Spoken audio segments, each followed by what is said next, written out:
our leaders craft laws that will bring peace. Please give us strength and wisdom so that the Bangsamoro Basic Law will be an instrument to ease the burden and sufferings of our fellow Filipinos ravaged with discontent and war. All this we ask in your holy name. Amen. Amen. The Jose Rizal University Chorale will lead us in singing the Philippine National Anthem, and then they will also sing a song entitled Posible.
tutuloy kaya si Gordon. Meron siyang March 16. May surprise na.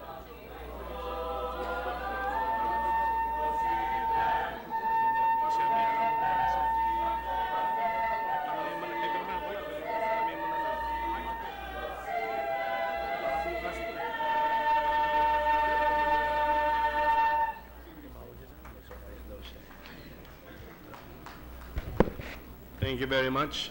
Secretary, please call the roll. The Honorable Senators Angara, Aquino, Binay, Dilima, Drilon, Ejercito, Escudero, Gatchalian, Gordon, Honasan, Ontiveros, Lacson, Ligarda, Pacquiao, Pangilinan, Po, Recto, Soto, Trillanes, Villanueva, Villar, Soveri, Senate President Pimentel.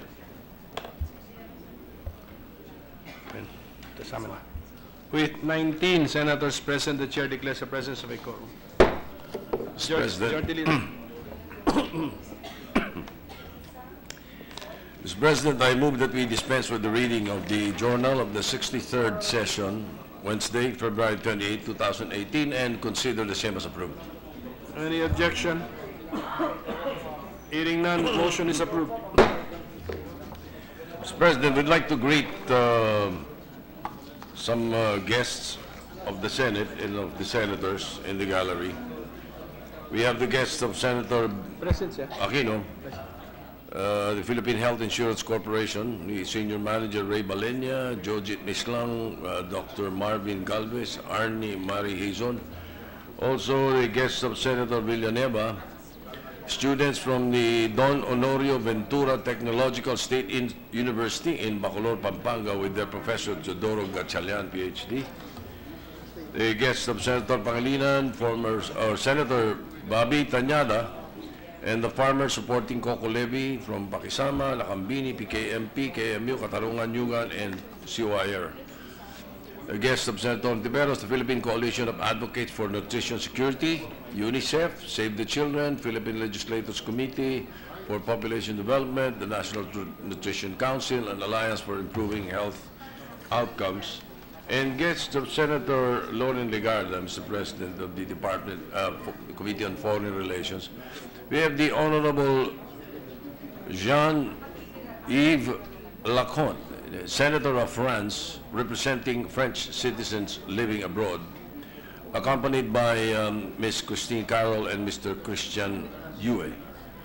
Also from the Department of Trade, led by Secretary Ramon Lopez, and the officials of the Department of Foreign Affairs and other government agencies. We'd like to welcome them all to the Senate, Mr. President.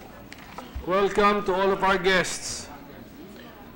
Mr. President, may I move that we take up the reference of business at a later hour to give way to the third reading scenarios? Is there any objection to the motion or proposal of the Majority Leader? Hearing none, the said motion is approved. Thank you, Mr. President. I move for the consideration for third reading of PS Resolution 647 under Committee Report 243. Any objection? Hearing none, approved. May we request the Secretary to read the title of the measure? Resolution concurring in the ratification of the free trade agreement between the EFTA states and the Philippines. Mr. President, printed copies of the measure were distributed last February 28, 2018, thereby complying with the three-day rule. I therefore move to vote on third and final reading proposed Senate Resolution 647, the resolution concurring in the ratification of free trade agreement between the EFTA states and the Philippines, through a roll call vote, Mr. President. Any objection to the motion? Hearing none, the motion is approved, and the Secretary is hereby directed to conduct the roll call vote. The Honorable Senators Angara, Aquino, Binay, Dilima, Drilon, Ejercito, Escudero, Gatchalian, Gordon, Honasan, Ontiveros, Lacson, Ligarda, Pacquiao, Pangilinan, Po, Recto, Soto, Trillanes, Villanueva, Villar, Soveri, Senate President Pimentel. With 19 affirmative votes, 0 negative vote, PS Resolution number 647 is approved on third reading. Mr. President, with the permission of the Chamber, I move for the consideration for third reading of the following resolutions. Senate Resolution 648 under Committee Report 244, Senate Resolution 649 under Committee Report 245, Senate Resolution 650 under Committee Report 246, Senate Resolution 651 under Committee Report 247, Senate Resolution 652 under Committee Report 248, Senate Resolution 653 under Committee Report 249, and Senate Resolution 654 under Committee Report 250. Is there any objection? Hearing none, the motion is approved. Mr. President, may we ask the Secretary to read the titles of the measures? Secretary. This resolution number 648, resolution concurring in the accession to the International Convention on the Control of Harmful Anti-Fouling Systems on Ships, 201. Next. P is resolution number 649, resolution concurring in the accession to the Protocol of 1997 to amend the International Convention for the Prevention of Pollution from Ships, 1973, as modified by the Protocol of 1978 relating thereto. P is resolution number 650, resolution concurring in the accession to the Protocol of 1988 relating to the International Convention on Load Lines, 1966. P is resolution number 651, resolution concurring in the accession to the Protocol of 1978 relating to the International Convention for the Safety of Life at Sea, 1974. P is resolution number 652, resolution concurring in the accession to the Protocol of 1988 relating to the International Convention for the Safety of Life at Sea, 1974. P is resolution number 653, resolution concurring in the acceptance of the agreement to promote compliance with international conservation and management measures by fishing vessels on the high seas. P is resolution number 654, resolution concurring in the accession to the agreement on port state measures to prevent, deter, and eliminate illegal, unreported, and unregulated fishing. Okay, na? Majority Leader. Mr. President, printed copies of the measures were distributed last February 28, 2018. They all comply with the 3-day rule. I therefore move to pass on third and final reading through a roll call vote, one by one, of course, Mr. President. This is third reading. Firstly, Senate Resolution 648 under Committee Report 244. Any objection? Hearing none, approved. Secretary.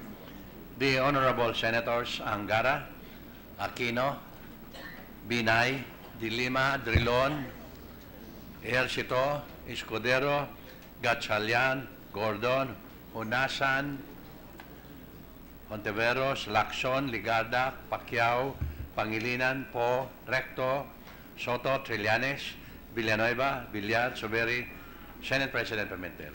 With 19 affirmative votes, 0 negative vote, PS Resolution number 648 is approved on third reading. Mr. President, I move to vote on third and final reading Senate Resolution 649 under Committee Report 245. Any objection? Hearing none, approved.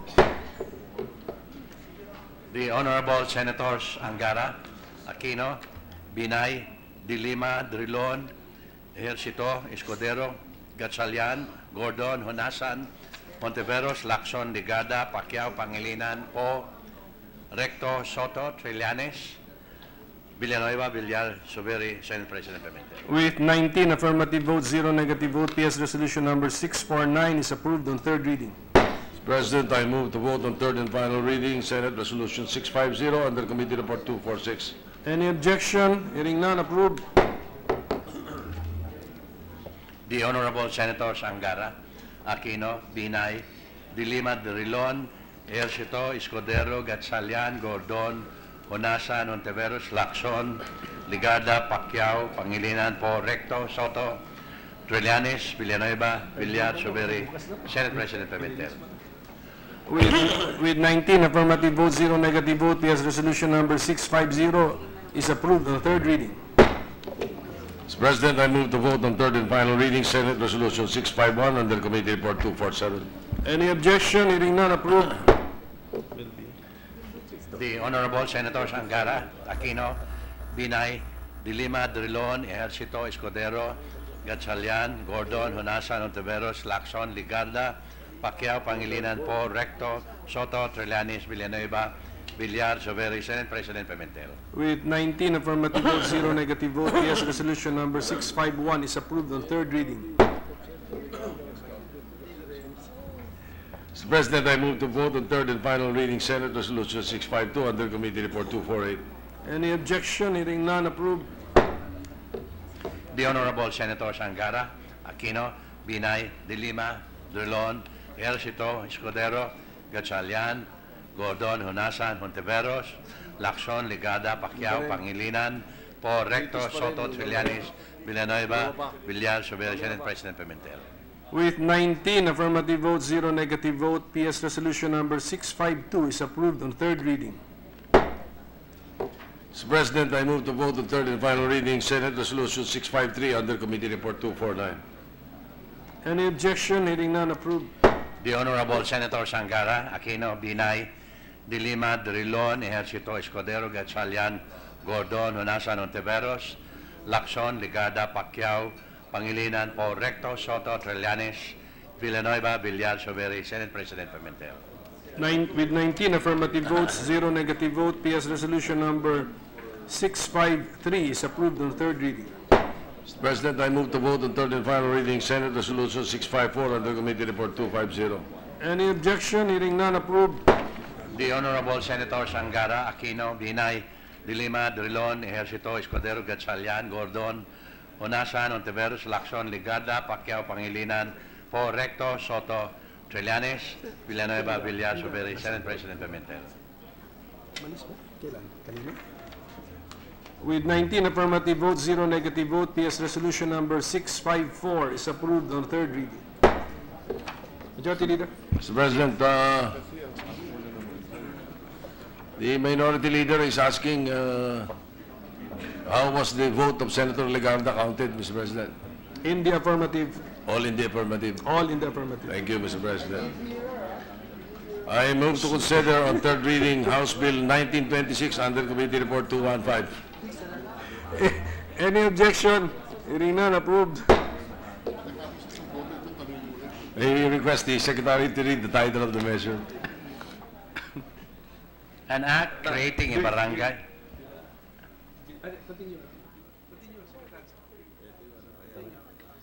An act creating a barangay to be known as Barangay Poblacion 2 in the municipality of Villanueva, province of Misamis Oriental. Mr. President, the printed copies of the measures were distributed was distributed last February 28, thereby complying with the 3-day rule. I therefore move to vote on third and final reading House Bill 1926 through a roll call vote. Any objection? Hearing none, approved.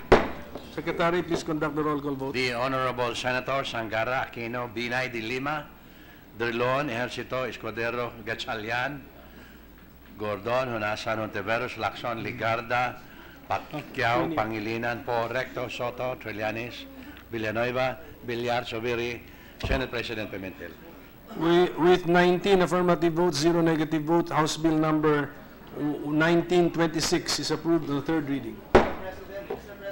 Senator Villanueva. Just to put on record, Mr. President, the barangay is not named after Joel in the municipality of Villanueva. Thank you, Mr. President. This municipality has existed even before you were born. This is from my area. Yes. Mr. President, Mr. President, I move to consider on third reading House Bill 5367 under Committee Report 216. Any objection? Hearing none, approved. May we request the Secretary to read the title of the measure? An act amending Section 1 of Republic Act Number 9727, reapportioning the province of Cavite into 8 legislative districts. Mr. President, printed copies of the measure were distributed last February 28, 2018, thereby complying with the 3-day rule. I therefore move to vote on third and final reading House Bill 5367 through a roll call vote. Any objection? Hearing none, approved. The Honorable Senators Angara, Aquino, Binay, De Lima, Berlon, Ejercito, Escudero, Gatchalian, Gordon, Hunasan, Ontiveros, Lacson, Ligarda, Pacquiao, Pangilinan po, Recto, Soto, Trillanes, Villanueva, Villar, Soberi, Senate President Pimentel. With 18 affirmative votes, 0 negative vote, House Bill number 5367 is approved on third reading. Mr. President, I move to, I move for the consideration for third reading of Senate Bill 1537 under Committee Report 145. Any objection? Hearing none, approved.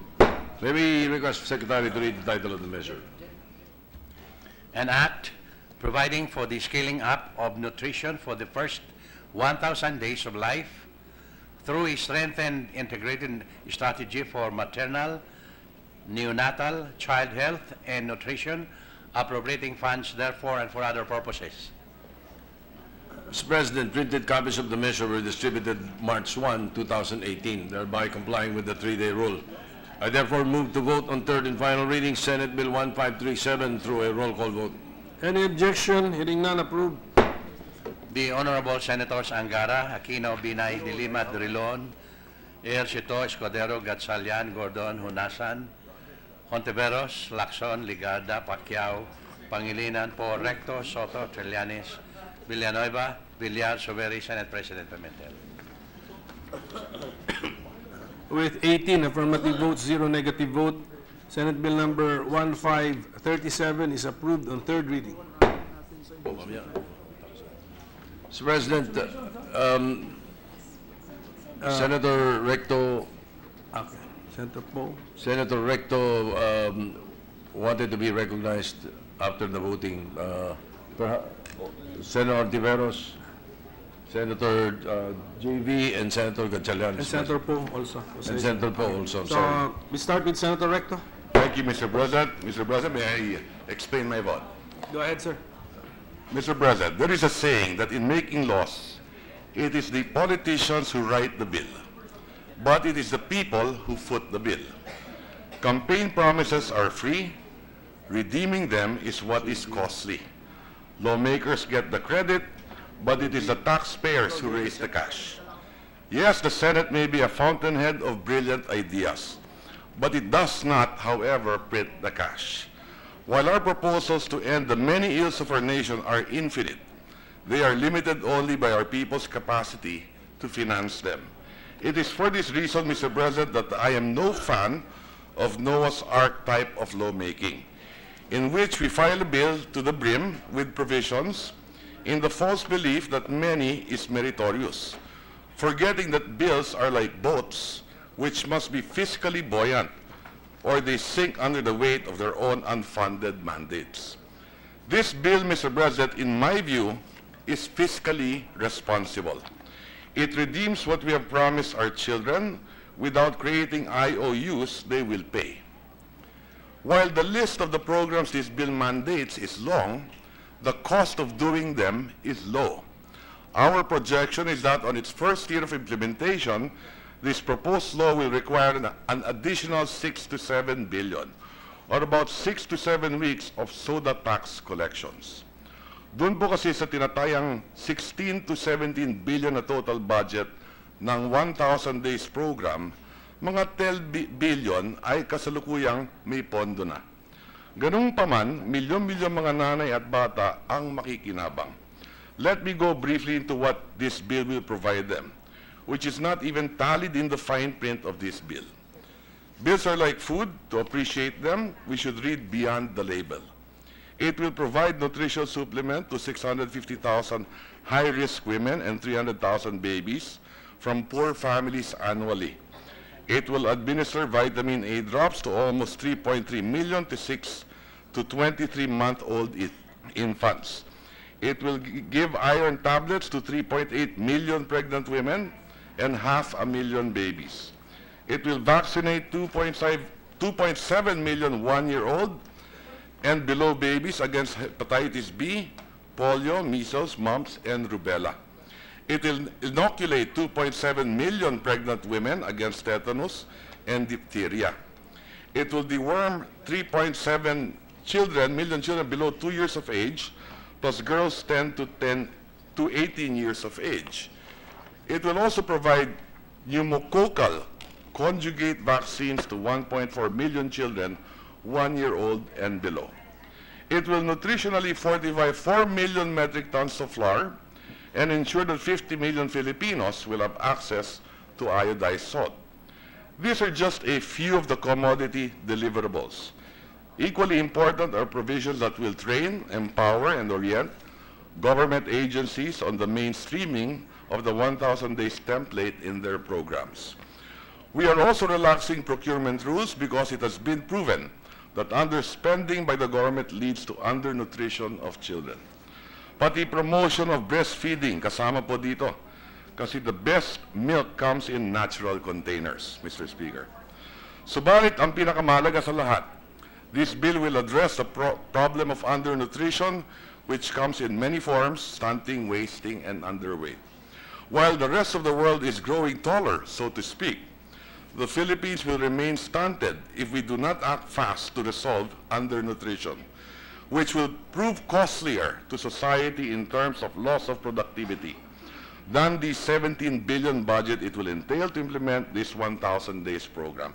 At this juncture, Mr. President, let me thank again the able leadership of the sponsor of this measure, Senator Risa Ontiveros, for the timeliness and the leadership provided for to pass this bill. On that happy note, Mr. President, let me register my yes vote. Thank you very much, Mr. President. Majority Leader. Senator Ontiveros, Mr. President. Senator Ontiveros is recognized.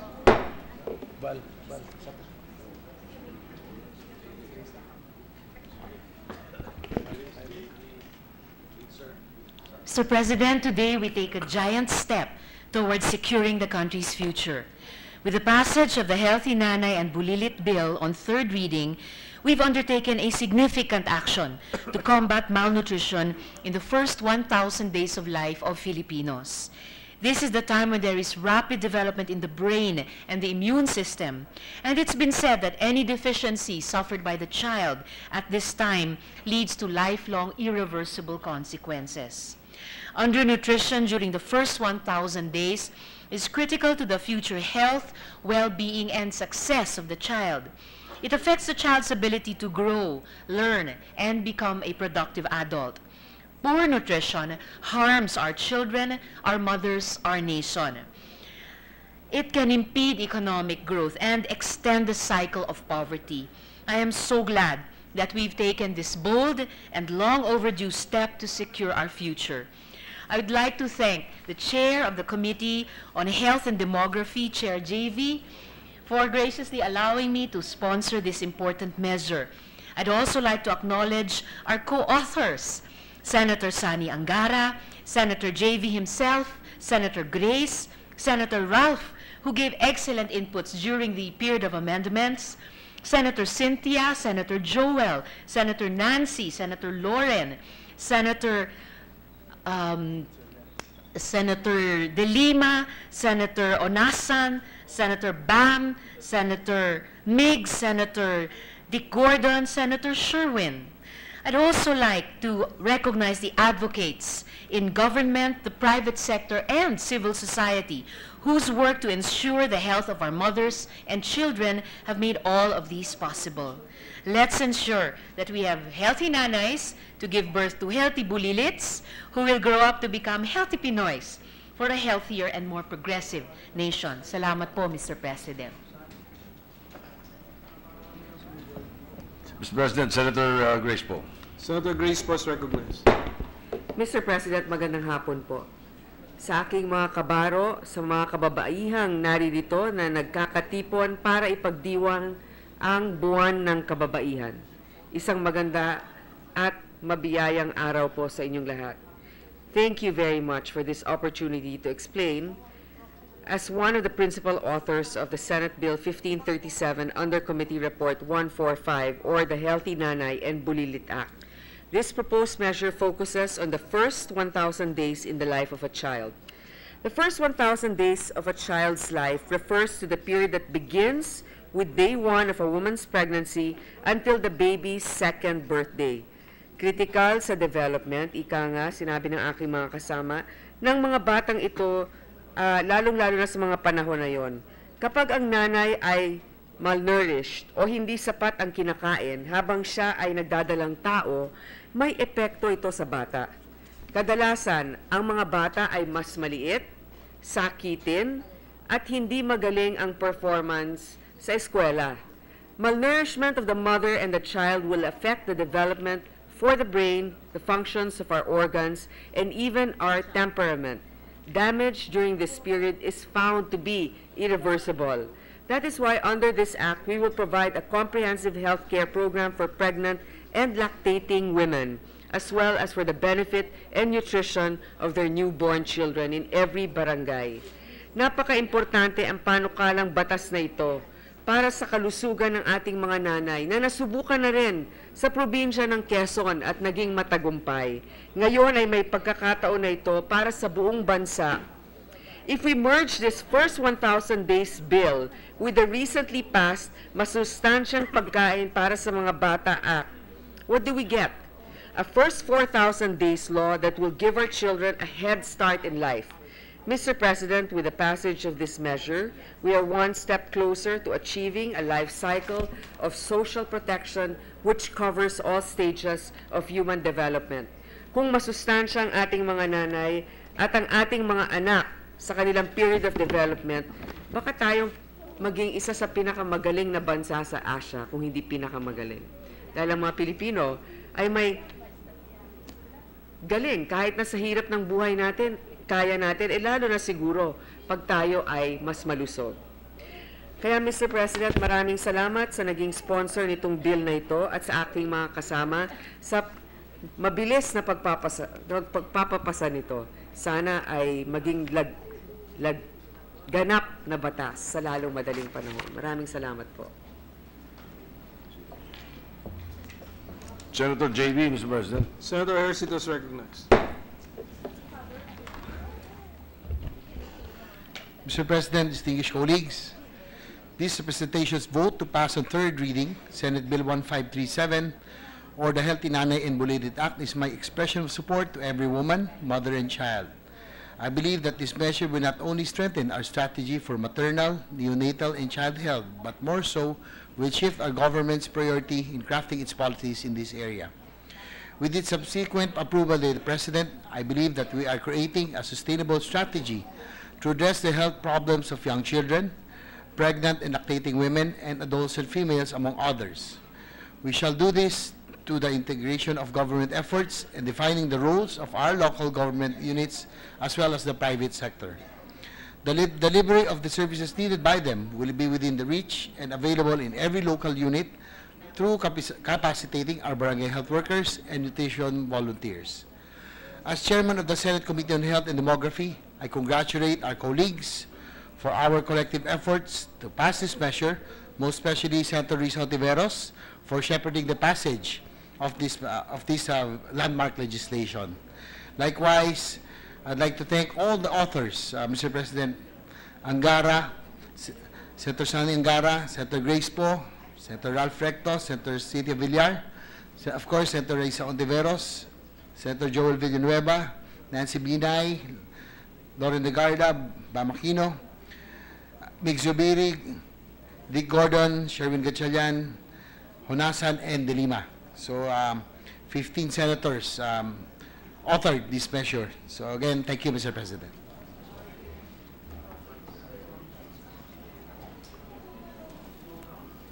Senator Gatchalian. Thank you, Mr. President.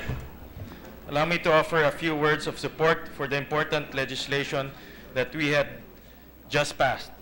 Truly, the first 1,000 days is a crucial stage in the early development of every newborn child.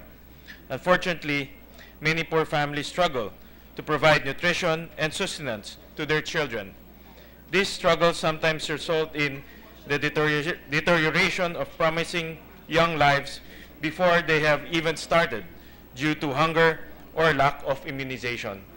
Equally troubling are the struggles of impoverished young mothers whose poor health may result in death due to complications during pregnancy and childbirth. Mr. President, in this context, the approval of Senate Bill number 1537, the Healthy Nanay and Bulilit Act, comes at a perfect time. Our celebration of Women's Month this March is made all the richer by the addition of this concrete legislative support to this nation's mothers, giving essential aid to them as they nurture the children who will become the leaders of the future. Truly, this bill signifies the renewal of the government's commitment to addressing the health and nutrition problems of newborns, infants, young children, and pregnant and lactating women. And I sincerely hope that this essential piece of legislation will eventually be enacted into law. Thank you, Mr. President. Majority Leader. Mr. President, Senator Joel Villanueva wishes to insert into the records his co-sponsorship, or his explanation of his vote, Mr. President. Sorry. Let it be so inserted into the records. Thank you. Mr. President, Senator Mig Subiri wishes to be recognized for a manifestation. Senator Subiri is recognized. On a different topic. Thank you, Mr. President. Mr. President, I woke up pleasantly surprised, rather delightfully surprised today when I looked into the news links in my phone. We saw that the Philippines ranked #1 investment site in the world for this 2018, cited by the World Bank Research Group. And you know, Mr. President, we surpassed countries that have been economic giants in terms of natural resources, trade partnerships, and legislation. The World Bank report said the Philippines got its #1 rank based on 4 factors: the country's people, environment, relationships, and framework. And that propels both individual and corporations to invest in a given country's natural resources, markets, technologies, or brands. Even the media giant US News buttressed the World Bank report with its own survey of 21,000 people in 80 countries. The survey focused on 8 out of 65 attributes as follows: entrepreneurship, economic stability, favorable tax environment, innovation, skilled labor, technological expertise, dynamism, and corruption. You know, we are so happy that even Secretary Mon Lopez is here together with his undersecretaries for the Board of Investments. And we have to take note, the speedy work on the Ease of Doing Business Anti-Red Tape Act will further boost our chances or cement our rankings and the nod and get more approval from our investors. No less than the premier financial institution, Mr. President, and I'd like to put this on record, the World Bank gave us the green light to travel the development path we chose towards inclusive growth and sustainable development to earn developed country status. That is a branding that originated and now being echoed by the international business community itself. And in this light, our government officers in charge of promoting trade and investment should also level up and gear up, and they should act their most provocative self by assuring the promises we gave in the passage of or the ratification of our expanded anti-red tape Ease of Doing Business Law. Kulang na lang, Mr. President, is the signing of our President, and hopefully they're scheduling it by this month. There will be a signing event in Malacanang inviting all the Chamber of Commerce, all the business groups to drum up our support in the ease of doing business in this country. Definitely, Mr. President, the #1 ranking will benefit millions of job seekers who are well qualified to fill new openings in new businesses that will soon open because of our investment status. Likewise, we should expect great expansions of ongoing businesses. Hopefully, we'll never see the economic doldrums or jobless growth that we had several years from now. Maybe one day, in the near future, we can enter the G30 status or middle income status, hopefully before the end of our terms. So with that, Mr. President, I'd like to congratulate the Department of Trade and Industry and our colleagues in the Senate and the House of Representatives for helping promote this climate. Maraming salamat po, Mr. President. Majority Leader. Mr. President, I move to resume consideration of Senate Bill 1717 under Committee Report 255. Any objection? Hearing none, approved. Mr. President, this is the measure on the basic law for Bangsamoro. The parliamentary status of the measure is that last week already started with the sponsorship.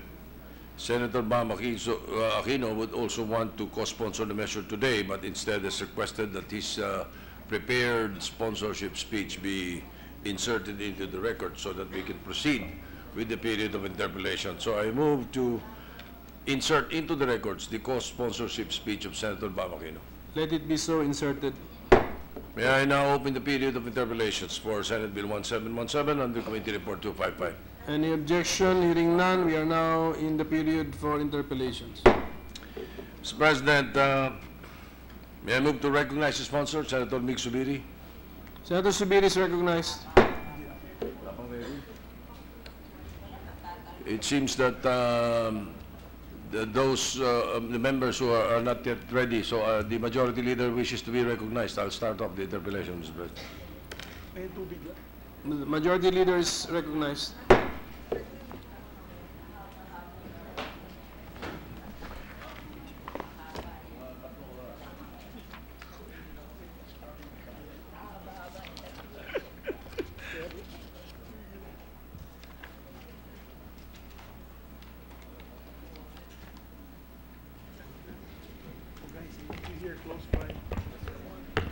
Mr. President. Thank you very much.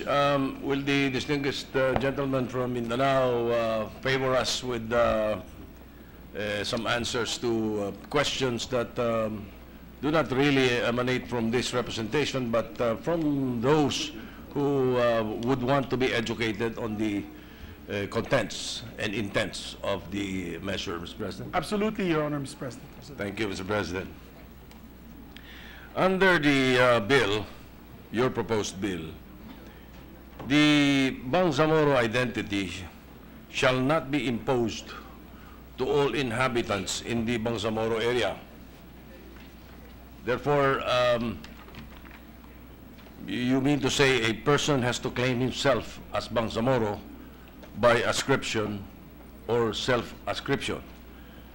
Now, since not all inhabitants in the Bangsamoro area will ascribe himself as Bangsamoro, how can we recognize or easily recognize the identity of individuals within the Bangsamoro area?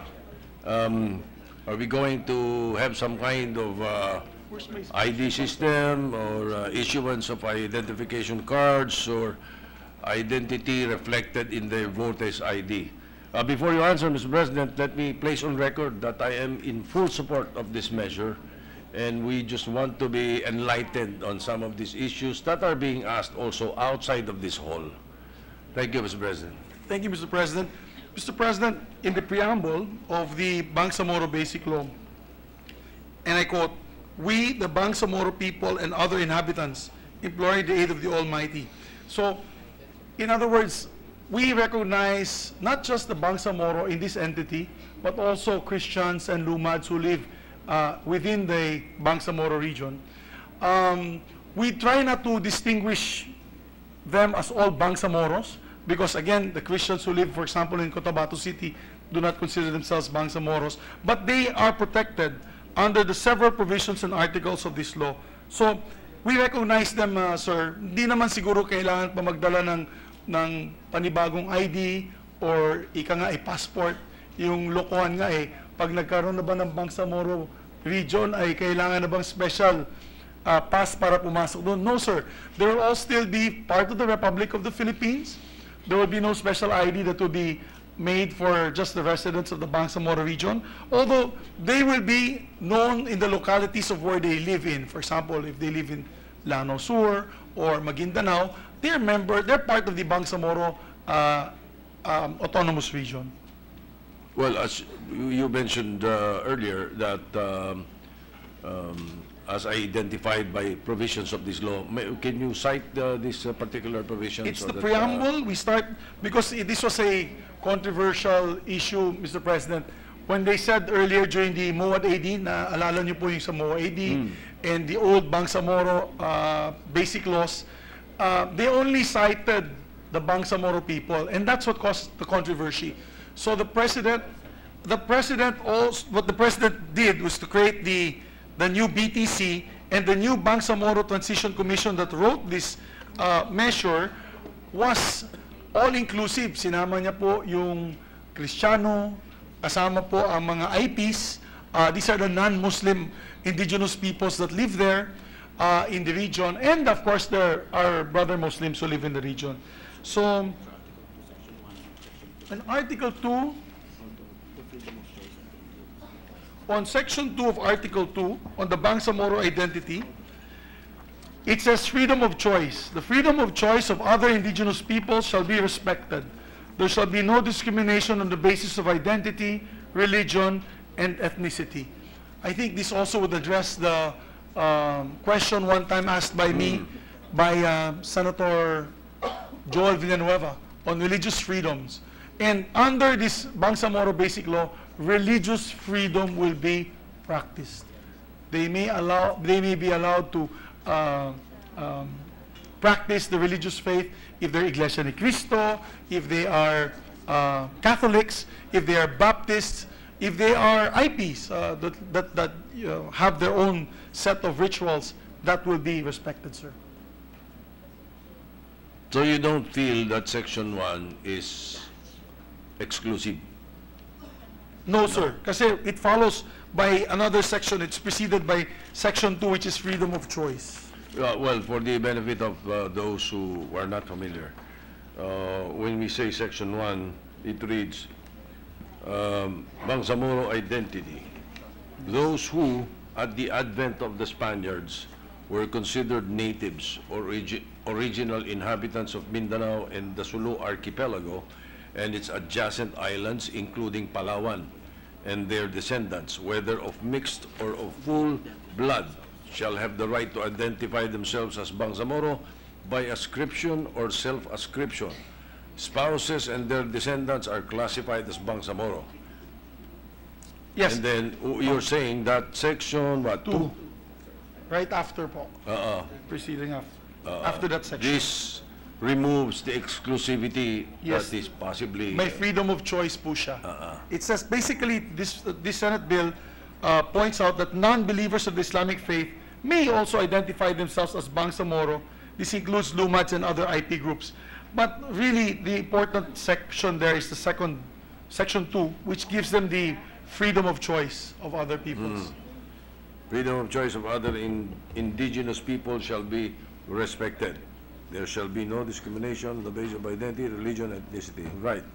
Thank you very much, Mr. President. Perhaps we are enlightened with that. Let me proceed now to Article 3, Section 2.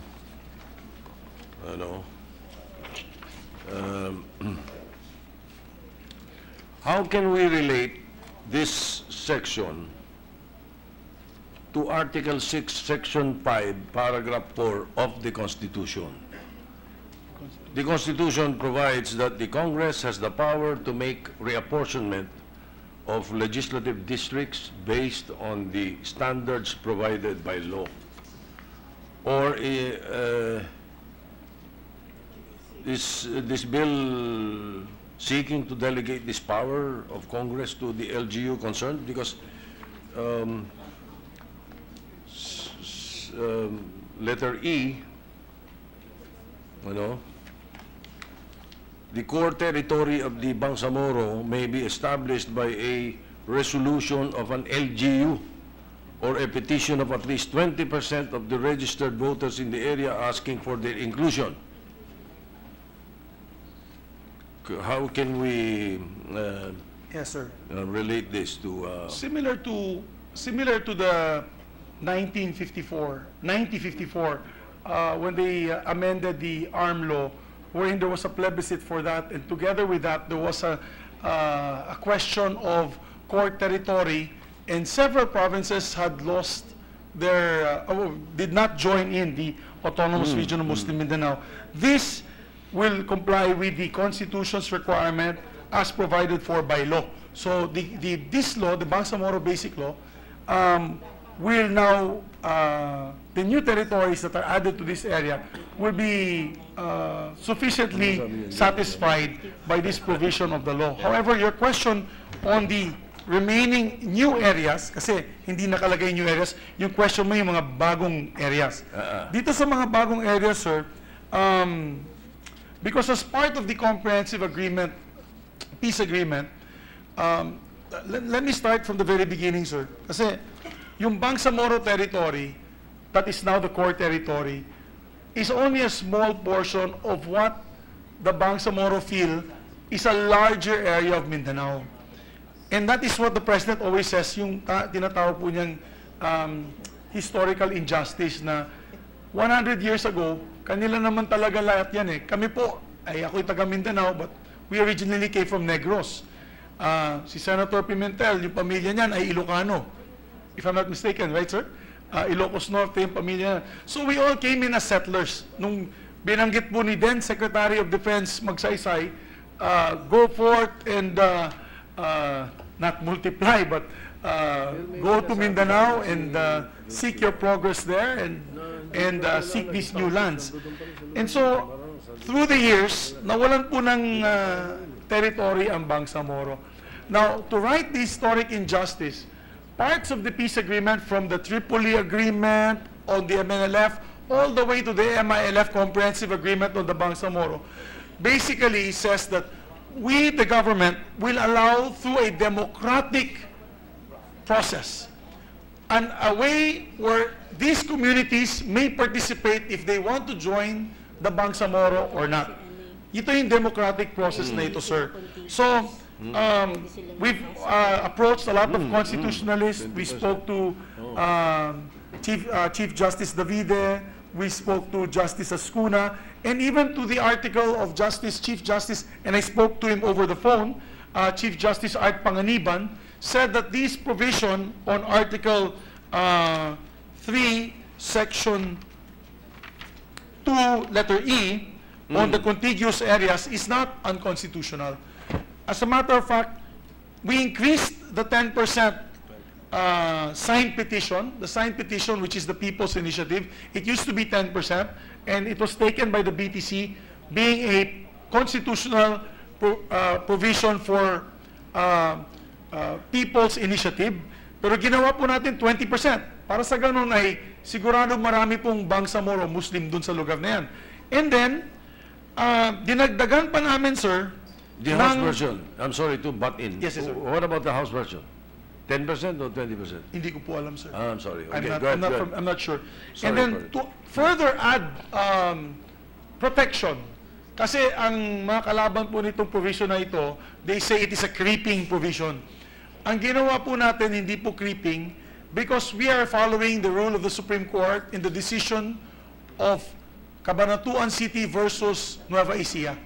And in the decision of Cabanatuan City versus Nueva Ecija Province, Nueva Ecija won in that decision, wherein if you are going to craft an area or carve an area outside the mother unit, if the mother unit is affected in terms of population, income, and voting rights, kasi Cabanatuan City, I believe, still votes for governor of Nueva Ecija, then the mother unit must have a say, Mr. President. So, ang ginawa po namin, if you notice, provided, it says here, 20% of the registered voters asking for inclusion 2 months prior to the ratification of the Basic Law, provided that in the conduct of the plebiscite, a majority vote in the mother province or city to which it belongs is obtained.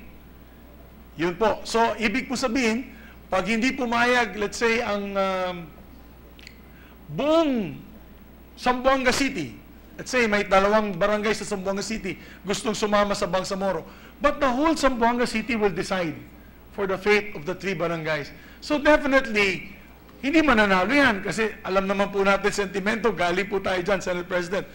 And therefore, it also protects the rights of the mother province or city. So, pasok pa rin siya, I guess this is the safeguards that we say, na hindi naman creeping yung mga provisions na ito. But it still addresses the need for a a democratic process wherein the barangays and the people there can still air their desire to join the Bangsamoro. Mr. President.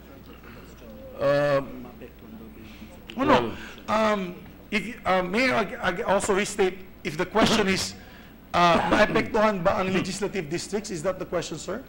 Or Not exactly. What I wanted to be enlightened on is how can this be related to Article 6, Section 5, Paragraph 4 of the Constitution? Yun yung gusto kong maintindihan doon eh. What you're saying is that it's not unconstitutional, and therefore you have gone through this particular difference. it will still be, if I get the question correctly, the Article 5, Section 3, Section 4. Section 5, Paragraph 4 of the Constitution. Article 6 on legislative. On the Article 6. Let me read, sir. It says, within 3 years following the return of every census, Congress shall make a reapportionment of legislative districts. Is this the Yes. particular? Based on the standards provided, yes. Yes, sir. It is still with Congress. That power will still be with Congress, sir. All right. That power will still be with Congress. They cannot, the Bangsamoro cannot create legislative districts. So, Let me be a little, let me go to some of the small details that you were talking about, if you don't mind. Yes, sir. Yes, Your sir, Honor, Mr. Mr. President. You may mention something about 1954.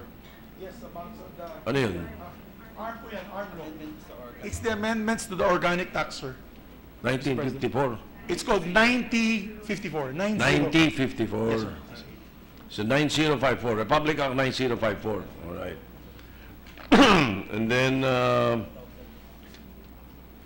you made mention of the president, and what he said is that something like, I've heard him say this, like, we should give it back to them, or something to that effect, no? But an Mindanaoan expert that I was talking to a few weeks ago was telling me that we never took out the Mindanaoans from their area. I mean, the Maranaos are still there in their area. The Tausugs are there in their area. They've always been there. Actually, sir, that they're there now, but about 100 years ago, pretty much lahat po yan ay, majority are Muslims and IPs. Yung Christian settlers, bago lang po yan, natos in the 1950s po sila pumasok. To put it on record, the Spaniards never really conquered the Moros. And the Americans also had a difficult time conquering the Moros. So they were only limited to garrisons in Zamboanga City. And it was only after World War II where they started taking over large parcels of land in northern and eastern Mindanao. So that's the historical injustice actually. It started off with the Americans. The one that really had, Mr. President, the most, I would say, notorious distinction of killing so many of our brother Moros, and I say brother because they were Filipinos, was in the American campaign in Mindanao, when General Pershing was leading that, and he had a moniker, yung something, the wind, para siyang, anyway, as a matter of fact, that's where they developed the 45 caliber bullet, and it was a 45 caliber revolver. People think that they actually it was the 45 caliber automatic, but it was actually a revolver, sir. Yung malaking slug na ginagamit nila to stop the Moros from attacking them, because they used to practice jurumentado. And a jurumentado used to tie themselves in their joints so that if they're shot in the arm, they will not die of bleeding. Ang mangyayari po, yung rubber band or yung tali dito would stop the blood loss. Kaya mahahabol many instances, and this is what is written in history, wherein the officer is beheaded by a Moro na ubus yung bala ng 38 caliber, 38 pa noon ang ginagamit nila doon sa katawan ng isang Moro. Dahil talagang ginawa nila yun at hindi sila namamatay kagad.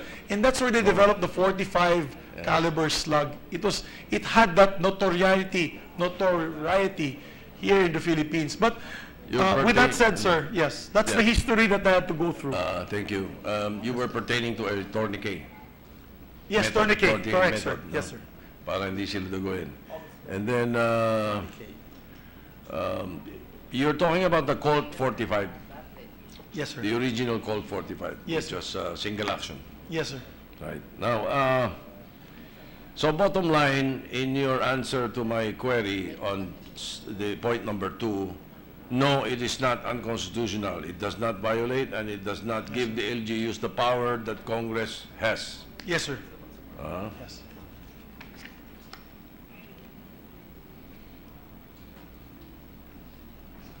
Okay.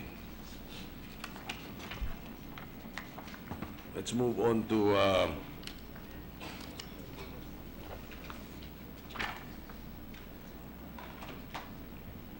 question, or section 14, Mr. President.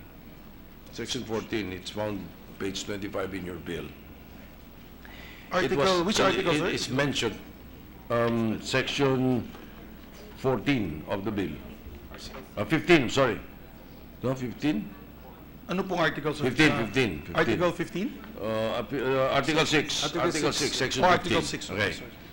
It's mentioned here, quote, the Bangsamoro government shall provide assistance to their communities to enhance their economic, social, and cultural development.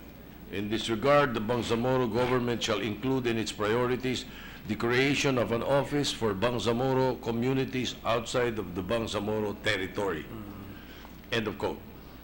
What are the guidelines in determining where to create an office outside the Bangsamoro territory? Well, similar, there's an intra-government relations between central government and the Bangsamoro. But at the same time, I envision this, Mr. President, similar to the National Commission for Muslim Filipinos. I was also the father of an author of that measure. The National Culture for the NCMF actually has regional offices, Mr. President, all over the Philippines. They have regional offices in Cagayan de Oro, Cebu, Davao, even in Cordilleras. In Baguio, there's an NCMF office because there's a lot of communities like Maranaos in Green Hills of Senator JV, together with other Maranaos in Baguio, even in Boracay when we were there. Madami po ang kausap na Maranao, nagbebenta ng, hindi na po DVD, sunglasses na po, binibenta nila. At so, I guess they envision some communities in Mindanao that would need support, sort of like support or livelihood or maybe basic assistance to these communities. They're envisioning that they can be able to do so. They can give some assistance to these people. Kasi, ang maganda nga dito, Your Honors, Mr. President, sa totoo lang, pag gumanda po ang Bangsamoro region, feeling ko madami, parang OFW sila nasa Manila, babalik at uuwi na rin yan sa kanilang mga lugar. Pag naging parang Singapore yan, kung gumanda ang buhay nila dyan, tourism-wise and economic-wise, baka naman magbalik Bangsamoro region sila lahat. So, it's just a mechanism, sir, that they can assist, but it doesn't mean that they will be part of the core territories. Well, I'll take your word for that, Mr. President. Thank you, sir. You're the sponsor. The Senate President perhaps has a comment. What will happen to NCMF? Is NCMF affected by this bill? Hindi naman po, sir. Hindi, no? So, hindi naman po, sir. So why the need for Bangsamoro to... I guess, Mr. President... Are NCMF constituents most likely to be Bangsamoro? Yes. Yes, di ba? Yes, so, yes. Why the need for Bangsamoro regional government to also take care of constituents already under the jurisdiction of a national agency called NCMF? Maybe they envision, sir, some areas, for example, in Mindanao. I don't see this going outside of Mindanao, sir, Mr. President. I don't see this particular portion going towards, let's say, Visayas or Luzon. I think it'll be mostly like, for example, in Cotabato, North Cotabato, in areas in Bukidnon. Bukidnon po, we have a town of Kalilangan beside the Wao and Bumbaran, sir. And Talakag is beside Lanao Norte, and they have Muslim communities. Siguro pag in times of calamities, in times of assistance, they can also help. Yun lang po yung ano na yan, yung... But we can put safeguards, sir, if you want later on, Mr. President. As written, it's not limited to Mindanao as written. But Yes. the safeguard is the phrase in coordination with the concerned Yes. local government Local unit. government unit. Meaning to say, if the concerned LGU will not allow it, it cannot be done. It cannot be The done. assistance. Yes, sir. Maybe we can even strengthen it. No, I hope the coordination majority with leader approval. was able to Clarify, yes, follow yes. the exchange that. Maybe we can do, sir, maybe we can put an amendment at the proper time where they must need approval of, explicit natin yung lagay na it needs the approval of the local government. The people on my side are reacting to what you were saying. That's why we agree. And we will propose perhaps an amendment during the period of amendment. Yes, sir, yes, sir. We would welcome it, sir. But There are some hecklers here on my side, Mr. President. But may I ask the sponsor, Section 15 comes from the BTC draft? Yes, sir. Yes. Original. Thank you. All right, thank you.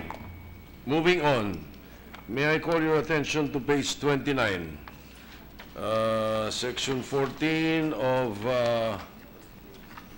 Article 7, Section 14, qualifications. In your bill, in your proposed bill, the youth representative shall not be less than 18 years and not more than 40 years of age at the time of his/her election. My question is that, is 40 years of age isn't 40 too old to qualify as a youth representative, Mr. President? Meron lolo 40 years old eh. Yes, actually, yes, this was the BTC version. I believe maraming youth, baka dun sa mga BTC, maraming youth na they consider themselves youth at 40. Mr. But President, at the proper look, time. Yes, because in the local government code, Yes, sir. candidates for the SK, that we passed this, must not be more than 25 years of age. In Republic Act 8044, establishing the National Youth Commission, Yes. Section 2 defined youth as those between 15 to 30 years of age. And also in the National Movement of Young Legislators of the Philippines, which I think you were once a member of, Yes. their qualification is up to 35 years of age only. As a matter of fact, in 35, medyo nga yan. Lampas na yun eh. So, you Yes. agree that it should Yes. not be 40? Yes, I agree, Mr. President. Again, this was part of the BTC version that we had it wasn't a contentious issue, so it slipped our sights. But, Mr. President, in the proper time, we can bring it down lower so that we can give more opportunity to the members of the youth, not masquerading as youth. Baka may correct. politiko na masquerading as youth. I agree, sir. All right, The thank you proper very time. much. Thank you We for that, can Mr. amend President. that. Now, Section 15, page 43, this time, yung settler communities, Section 15, I think this is Article, ano ba to? Page ano po, sir, Mr. President? Page 43. Article 9, page 43. Yes, sir. It is mentioned in the bill that the BBL should likewise protect the rights of settler communities. May we be enlightened on the definition and scope of settler communities? At present, Mr. President, may we know also how many settler communities are there in the Bangsamoro territory or the proposed Bangsamoro territory, and what is their present situation? And how will this bill lift or uplift their conditions? Yes. These are settler communities, Mr. President. These are not from Bangsamoro, but are settled in by national government. No? That they were settled in by national government through periods of lengths of time. And magsaysay settlements. O kasi maraming Ilocano din dyan sa area na yan. There are also settlers that are Ilonggos and settlers that are Cebuanos. So they're also guaranteed the basic rights of this law, the basic rights of this law. So that is most important, and we really stress this, Mr. President, because we don't want to have We don't want to have a situation similar to maybe Iran or another Islamic state wherein the rights of non-Muslims are trampled upon. So we wanted to make sure that the settler communities here are protected by this law, Mr. President. So forgive me, Mr. President, but I beg your indulgence. I don't think I got the definition well. Let us define settler communities and the scope of what are settler communities. At the proper time, we will probably put it in the definition, definition of terms on settler communities to make it clearer and explicit. Yes, and while we're at it, would you know how many settler communities there are presently in the Bangsamoro or the proposed Bangsamoro territory? Madami, sir. What I can do, sir, the next maybe round, I can find out from Governor Mujib Hataman the exact number, the data. Please, yes, in the current situation, Yes. and how this BBL will be able to help them or uplift Yes, sir. their living conditions at the moment. Sige, sir. Pending question, and I will give you a definite answer. All right, thank you. Again, moving on, Article 10. Article 10.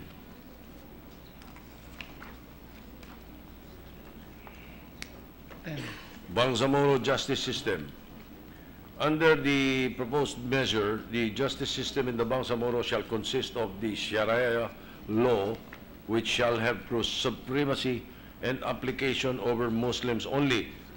Yes. The traditional or tribal justice system for the indigenous peoples in the Bangsamoro, the local courts, and alternative dispute resolution systems.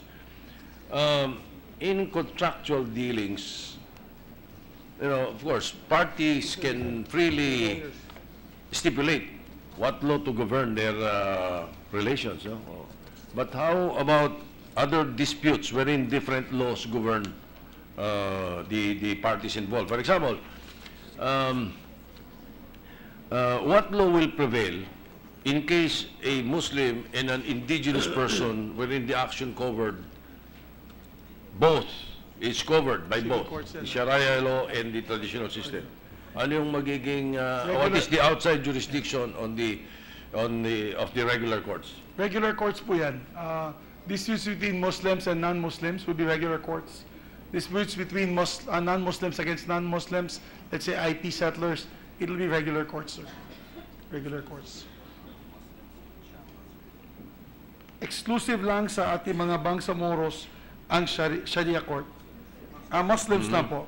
Sorry, the Muslims ang Sharia court. So you feel that there is no reconciliation necessary for Section 1? Actually, it's explicitly said, sir. Malinaw na sa'yo to. Pero pwede pa natin dagdagan po, sir, if you want to add non-Muslims. Kasi indigenous peoples, they might not be construed as, let's say, members of the non-Muslim communities of Cotabato City. We can add an amendment. That's what I mean. Baka mas maganda kung medyo elaborate natin konti. Opo. One or two more words in this particular. Yes, sir. Okay. I accept. Thank you. The proper time, Mr. President.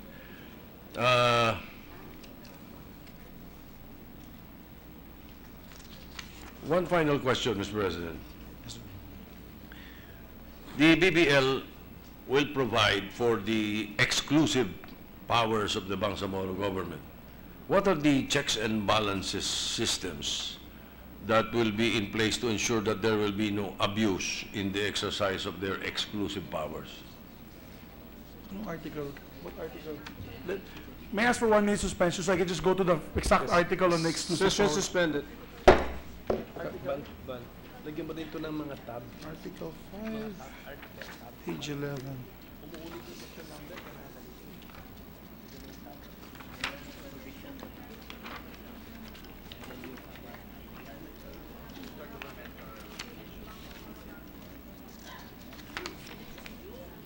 Saan yung section? Saan yung pero saan yung sa President para list niya?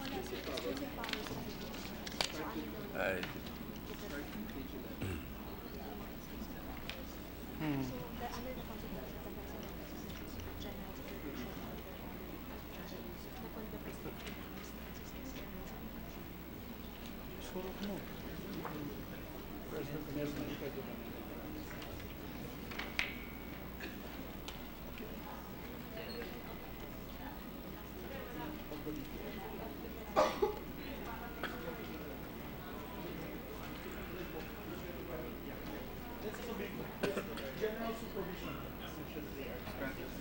Mr. President, we're ready to resume. Session is resumed. Mr. President, the question of the dear Majority Floor Leader is basically what checks and balances do we have in the exclusive powers done by the Bangsamoro government. We are still guided by the Constitution on Section 16 of the Constitution, which basically states the President shall exercise general supervision over autonomous regions to ensure that laws are faithfully executed. So it will still be the President, Mr. President, who will still have supervision and control of this over this area. And we have we also have an extra provision here on intra-government relations mechanism, intergovernment relations mechanisms. In other words, meron po tayong task force na tatayo or probably a committee wherein national government together with local government of the Bangsamoro government will be always on call to coordinate, at the same time resolve issues and disputes. We also have, for example, the Ombudsman. The Ombudsman is still directly in control over issues on, let's say, graft and corrupt practices within the Bangsamoro. As a matter of fact, we're planning, under this law, we plan to amend the Ombudsman Act by adding a new office of the Deputy Ombudsman for the Bangsamoro region. Pero under po yan, that's still under the Ombudsman. Para lang mabantayan talaga na maigi ang lugar, especially that we're going to be giving out a 72 billion a year block grant. Also, COA will still be under its national, it will still be under the national control and supervision of the national COA.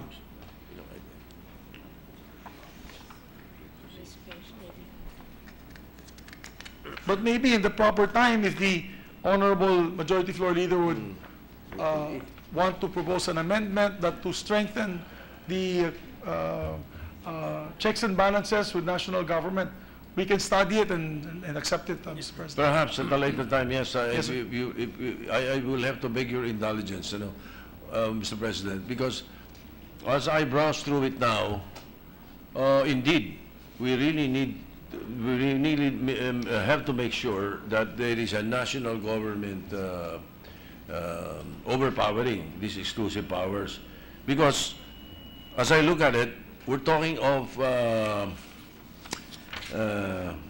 exclusive powers, matters over which authority and jurisdiction shall pertain to the Bangsamoro government. The Bangsamoro government shall exercise these powers over the following matters within the Bangsamoro. All right, that's a good line, but the following matters. From letter A, agriculture, all the way to economic, contract loans, credits, trade, labor, registration of business, barter trade, economics of reports, tourism. From letter A to letter Z, and double A to double Z, and triple A to triple E items, Mr. President, and these are 9 pages of exclusive powers. I think we should really go through it, browse through it well, and then it is followed by Section 4 of other exclusive powers of another 5 pages, Mr. President. So we have to make sure that we look into, or incisively look into this matter, Mr. President, just to be sure. Yes, Mr. President, well, I understand where the gentleman is coming from, Mr. President. When you look at it initially, it looks very, I'd say, large list of powers to the Bangsamoro, but we are granting them now a chance of a real and true autonomy. So autonomy really is granting these powers to this particular region. It's actually like a federal setup, Mr. President. This is similar to a federal state. in a miniature sense in a particular area. Many of these, Mr. President, and I'd like to put on record, many of these were already granted by the Autonomous Region of Muslim Mindanao. Yung Section 4 is already granted by the ARM law. In other words, it's not a new item or a new section that was created. For example, in agriculture, economic and cultural exchange, many of these already have jurisdiction in the ARM. For example, they have a Ministry of Agriculture, or sorry, a ano ba yan? Hindi ministry, it is Department of Agriculture in the ARM. They have a Department of Economic and Cultural Exchange. They have a Department of Trade and Industry. They have a Department of Public Works. They have secretaries already for this setup in the ARM. Kaya ito po'y hindi bago.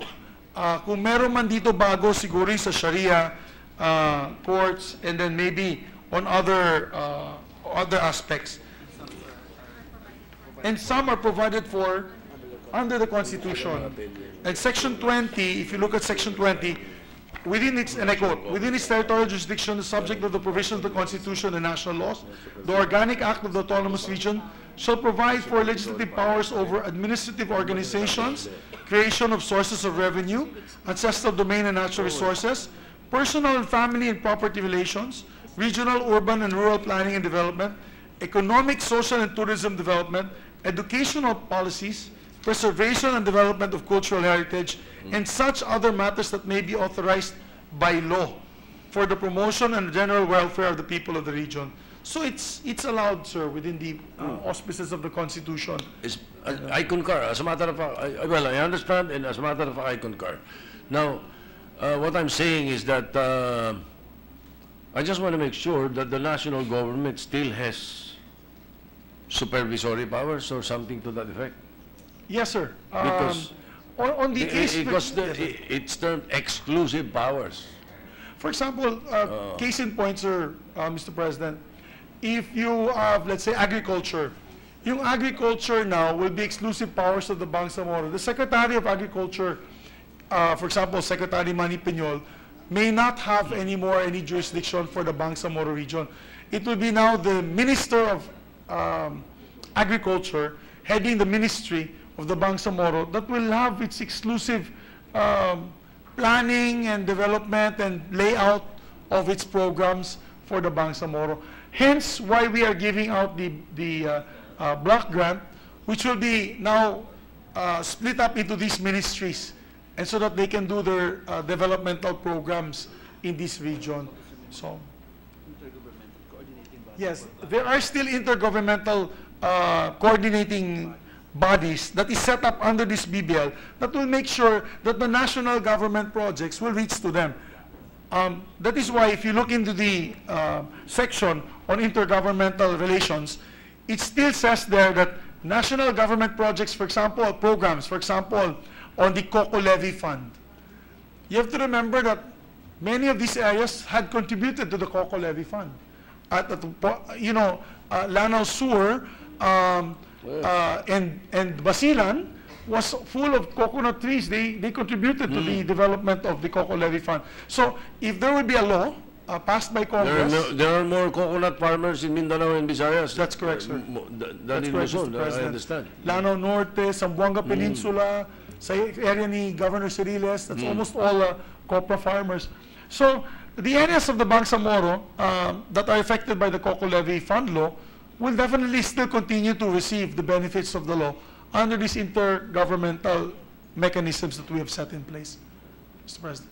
I was just trying to understand my definition of exclusive, of the word exclusive. Hindi, hindi, kumbaga sa Pilipino, pag translate mo, what you're saying, when we say exclusive powers here, this is not kapangyarihang kanila lamang. Hindi, These are kapangyarihang ibinibigay sa kanila. Yes. Kasi exclusive powers, Mr. President, to my Honorable Majority Floor Leader, are mostly the delivery of services that is left for the locals. It is the delivery of services on the structure by the structure of government closest to the ground area, to the ground level. That's why even sa ano po sir, sa local government, under the local government code, may exclusive powers ang local government na devolved sa kanila. And now we're having headaches with that. I think you agree with me, sir, that some amendments need to be made with the local government code because sometimes the secretaries of the departments cannot implement on the ground. It's similar to what happened to Boracay. Boracay became an exclusive enclave of the local government of Malay. And then when we asked them during the hearing last week, sabi nila, ay, iba yung national, iba yung local, iba sa amin dito. Sabi ko, sandali lang po, Mayor. Sabi ko, saan po planeta na galing yan? Kasi ang alam ko, lahat ng local government ay mas susunod sa national government directives and laws. And so, that is why I agree with the good gentleman that there may be abuses in the exclusive powers, but these are exclusive powers given to the structure of government closest to the ground in the delivery of basic services. Okay, Mr. President, I will suspend my interpellation. As I said earlier, this is a bill that I am 100% supporting. Thank you, sir. Let me just browse through again these 14 pages of exclusive powers, and perhaps I won't be asking any more questions after that. But thank you just very much, for sir. my understanding. Thank Thank you. you So very I much, wish to sir. thank the gentleman from Mindanao for answering my questions. There are no other members who have signified to interpellate today, but we will have to continue Yes, in sir. the. Since My appeal siguro, Mr. President, to our Majority Floor Leader, since we're a bit pressed for time because we have the impeachment coming up, I'm hoping that we can be calendared every day. This representation will be ready to defend every day for the next 2 weeks, Mr. President. Yes, Mr. President, that is why, that is the reason that I started interpellating, because I Thank you, sir. wanted Thank this to be prioritized, and there were no reservations for today, so. before we suspend, since the sponsor already mentioned intergovernmental relations mechanism, mechanisms. can you tell us more about this and how this works? I'll get you the exact article, sir, and I'll read it, Mr. President. Can I have my copy? Can I ask for just a 30-second suspension? Session suspended. Article 6.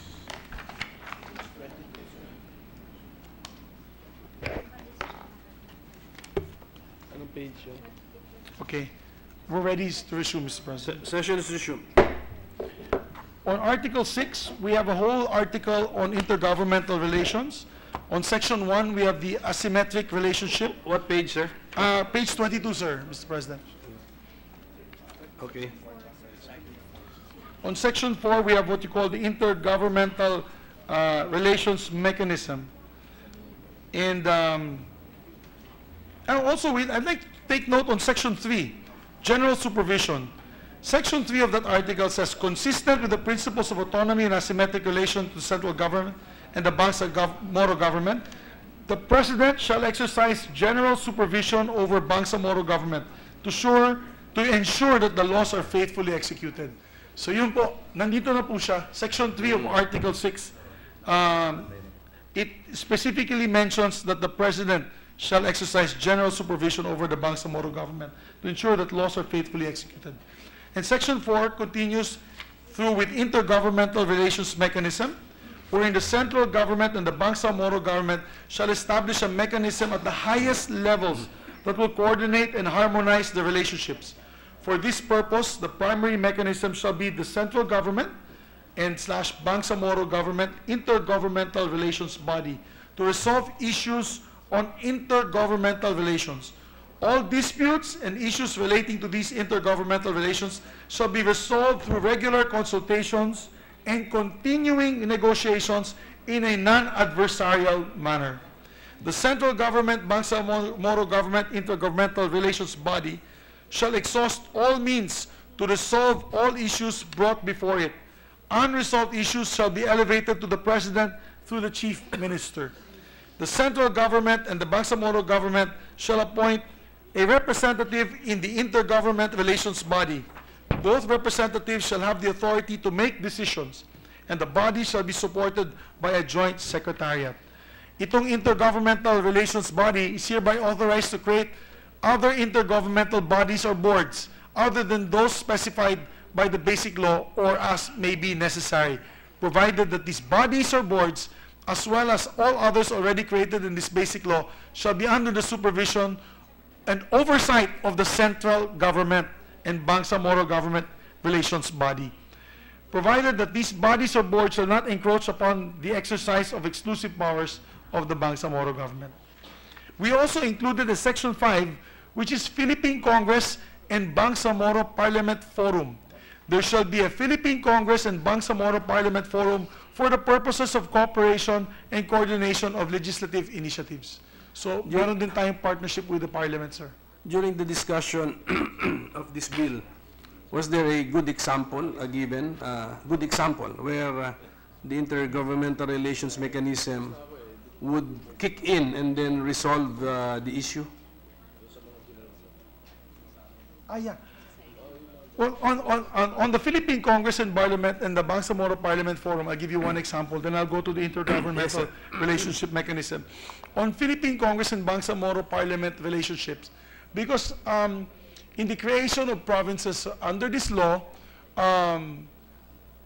if there is a province, let's say the population increases and there's a need for the creation of a new, let's say a new separate province, that still needs the jurisdiction of Congress. Congress will have to file the laws for that. But the Parliament, the Bangsamoro Parliament, can approach Congress now through this forum to ask for that assistance on the creation of those new LGUs. On the intergovernmental relations mechanism, this can be on the issues of agriculture. This could be in the issues of national government agencies that have programs, for example, the 4Ps. Yung 4Ps natin po, that's a national government project. Not necessarily because Bangsamoro is now an autonomous region na hindi na sila bibigyan ng 4Ps. Right now, they have the 4Ps program, sir, Mr. President. Ayaw din natin po na mawala yun kasi magkakagera na naman dun sa mga mahirap. So, in proper coordination, the intergovernmental relations mechanism can now step in wherein the Bangsamoro DSWD or the MSWD, Ministry of Social Services, will coordinate with the DSWD National for the implementation of the 4Ps program. And same will go to the other national programs of government. Kaya ako natanong yan kasi ang gusto ko sana mangyari na kung gustong tulungan ng national si regional, dapat pwede. Pwede, sir. Tama? Yes, sir. Oo, pero hindi siya pwede makialam sa exclusive ni regional. Pero pwede siyang tumulong. Yes, Mr. President. So at least, actually, we have dapat ganun yung interpretation, hindi yung off-limits na si regional from the national. No, sir. We actually because makakasama pa sa sitwasyon ni regional. Correct. We also have a Section 16. I added that, Mr. President, because I told him that during the meeting, Mr. President, namin sa technical working group. We had 6 technical working groups with the BTC. And I said, what if now national government has a program nationally and they want to help? And they said, we will accept the help. But I said, let us put it explicitly under this organic act. Where is it? So it is in Section 16, sir. Page 25. Page 25. Section 16 is national programs and projects. National programs and projects such as, but not limited to, Pantawid Pamilyang Pilipino Program, PhilHealth, Home Development Mutual Fund, Social Security coverage, and programs for senior citizens shall continue to be funded by central government. For purpose of coordination and synchronization, the same shall be channeled through the intergovernmental relations mechanism. But So, this, yun na po yan, sir. but from the enumeration, It's not limited to, sir. it looks like Ano lang it's siya? concentrated on social security. But how about infrastructure? Kasama po siya. Does Section 8? Section 8 po on siya page sa 20, infrastructure. does that solve it? Yes, sir. The Intergovernmental Infrastructure Development Board? Yung aking Tunggul Bridge na palagi kong tinitake Does that up, sir, solve it? Does that kasama na yan dito, sir. It allows now DPWH National to step in on national roads because the connection between Region 9 and the Bangsamoro area is still, I feel, the jurisdiction of the national government, public works and highways, because it is a connection within the Philippines and interconnecting provinces, Mr. President. So we put that mechanism here, sir. Mr. President, as I terminate my interpolations, may I just again, perhaps a caveat, a question of a caveat. Yes, sir. Is it imperative to use the word exclusive? Yes, sir. That's Is it actually, imperative? it's a definition given to local governments, to autonomy. Even in the Constitution, sir, it says exclusive powers given to the one I mentioned earlier in the Constitution.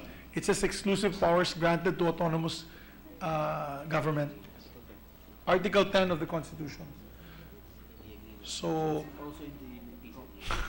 and it's also part of the peace agreement, sir. It mentioned in the peace agreement on the exclusive powers of Bangsamoro in particular areas. It's also a name given in the ARM, the creation of the Organic Act. It's already there, sir, Mr. President. Nandun na sa ARM law. It really says exclusive powers of the ARM. It highlights the autonomous nature of the unit if it has exclusive powers. Yes. Kasi may reserve powers, exclusive powers. This is the domain of this particular entity. This is ours alone. So, talagang exclusively, and then hindi pwedeng pakialaman. Hindi pwedeng pakialaman. But in the end, sir, Mr. President, again, it says here, general supervision, Section 3 of Article 6. The President still has general supervision of the Bangsamoro government. So sila pa rin, sir. The President is still the boss. Hindi kaya nakagawian na lang gamitin yung word na exclusive, Mr. President? We might be able to find a better word. It's primary powers. Even 9054 uses exclusive. Yes, sir. The creation of the Organic Act. Yun nga, nakagawian gamitin. But in my opinion, it reinforces the autonomous nature of the entity if we say that it has some exclusive powers over certain subject matters. Wag sana po tayo, Mr. President, with all due respect to my dear colleague and my senior member of the Senate, that wag sana po tayo matakot. It's just in a name. Kasi yun na po sa Organic Act ng ARM. So hindi pa po mawawala yan. As long as it is defined fully, yes, and we know the intention of the bill, we have no problem, Mr. President. So I terminate my interpellation. And in the meantime, there are members who perhaps have a few more questions. So I will make it a point to include it in the schedule daily. Thank you very much, Mr. President. So that we can finish this off as soon as possible. So in the meantime, I move to suspend consideration of Senate Bill 1717 under Committee Report 255. Any objection? Hearing none, approved. Mr. President, I move to resume consideration of Senate Bill 1698 under Committee Report 242. Any objection? Hearing none, approved. Mr. President, this is the Reservist Employment Rights Act. The parliamentary status of the measure is that we are now in the period of interpellation. So may we recognize the sponsor of the measure, Senator Bam Aquino?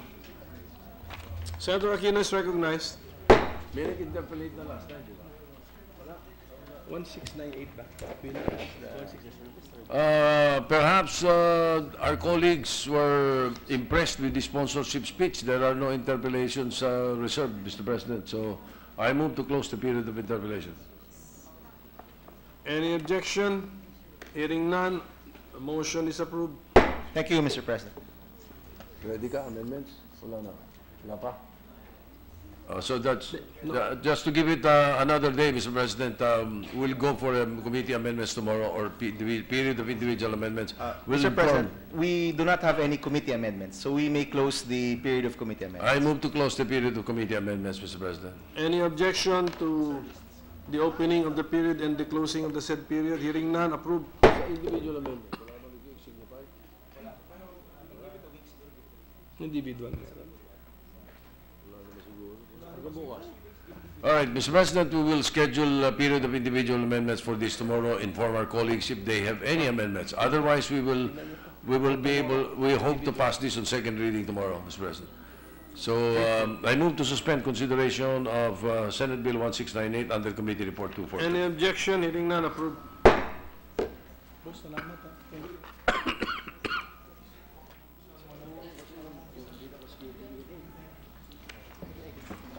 Mr. President, I move to resume consideration of Senate Bill 1459 under Committee Report 86. Any objection? Hearing none, approved. This is the Personal Property Security Act. the parliamentary status of the measure is we are in the period of interpellation. So maybe recognize the sponsor of the measure, Senator Bam Aquino. The sponsors recognize Senator Aquino. Mr. President, no one has indicated their intention to interpolate the matter, Mr. President. There was a reservation by the minority leader, but I was informed that he has withdrawn. Yes, Mr. President. So if there is, if the minority leader has withdrawn. Can I ask the sponsor Yes, Mr. President. Gladly, Mr. just President. to summarize for us what the bill is all about? Yes, Mr. President, this law basically sets up a registry, Mr. President, of all personal properties that can be used in terms of getting collateral for loans, Mr. President. Currently, our Chattel Mortgage Act of 1906 is the prevailing law, and although it is legal to use your personal property as collateral, it's not done in practice in the Philippines, Mr. President, because there's no national registry.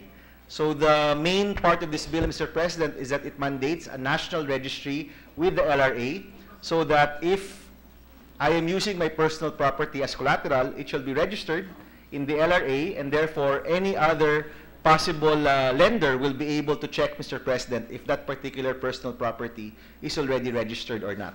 So in short, Mr. President, it just supplements our current laws to be able to provide a mechanism for our lenders to be able to check if personal properties are being used as collateral for loans, Mr. President.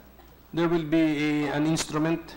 A national registry, Mr. President, yes, with the LRA. And the proof of registration would be a certificate, like that? Mr. President, the proof of the registration shall be in the publishing of the national registry, which shall be open for all citizens to check, Mr. President. But the person with who owns the property registered, yes, Mr. will President, not get a certificate? I think, Mr. President, they will be getting a certificate once they register, Mr. President. I guess, so it improves the trust in the system. Yes, Mr. So President. Hopefully, Mr. President. And then facilitate the use of personal properties as collateral for loans, Mr. President. What would be the end result of this? It will mean more financing for our SMEs, Mr. President, because in most other countries, Mr. President, you can use your contracts, you can use your future earnings, you can use, if you're a farmer, you can use your crops as collateral for loans, Mr. President. You can use intellectual property as collateral for loans, Mr. President, in more advanced economies. Here in the Philippines, Mr. President, it's still largely land. Ang hinahanap po ng mga bangko. So this will allow for a system where you can use your personal property, register it with the registry under the LRA, and other lenders, Mr. President, will have more security in terms of utilizing that personal property, because once it's registered, it's already clear, Mr. President, who can use or utilize that personal property as collateral for loans. And the concept of personal property extends to intangible, like the yes, Mr. President, intellectual property. Yes, Mr. President, and the contracts. Yes, even future earnings, Mr. President, may be used as you can register this, Mr. President. In addition to the usual real property, Mr. President, the usual personal properties that we know, like vehicles, like that. Yes, Mr. President. In fact, that's already allowed through the Chattel Mortgage Act of 1906, Mr. President. What else? However, the registry, Mr. President, is quite important because that creates the trust, as you had said, in the system. What kind of personal properties can be registered? Mr. President, you can use tangible and intangible, Mr. President, and this is defined already in the law.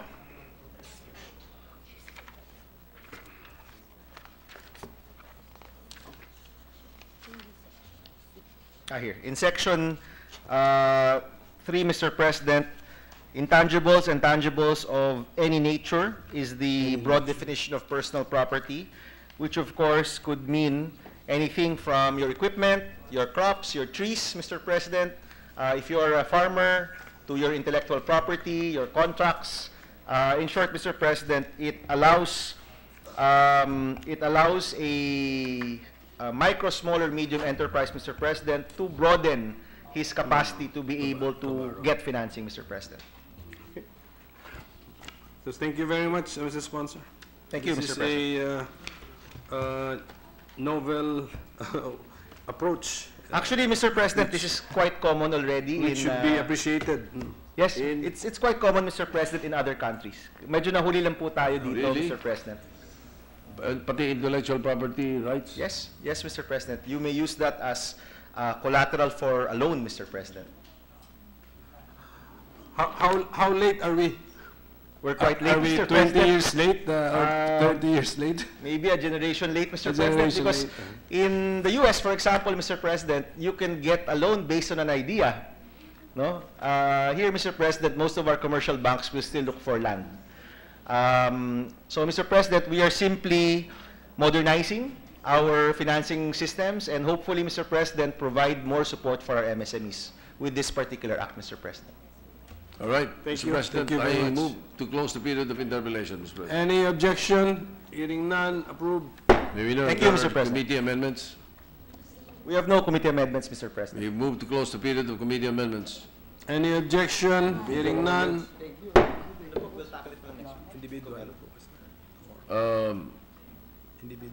Individual amendments, let us give our colleagues at least 24 or 48 hours to introduce their individual amendments. So in the meantime, I move to suspend consideration of Senate Bill 1459 under Committee Report 86. Any objection? Hearing none, approved. Oh, pwede. Oo daw. Oo, gusto nila. Oh. Can we do it now? No, we can do it now. Can we do it now?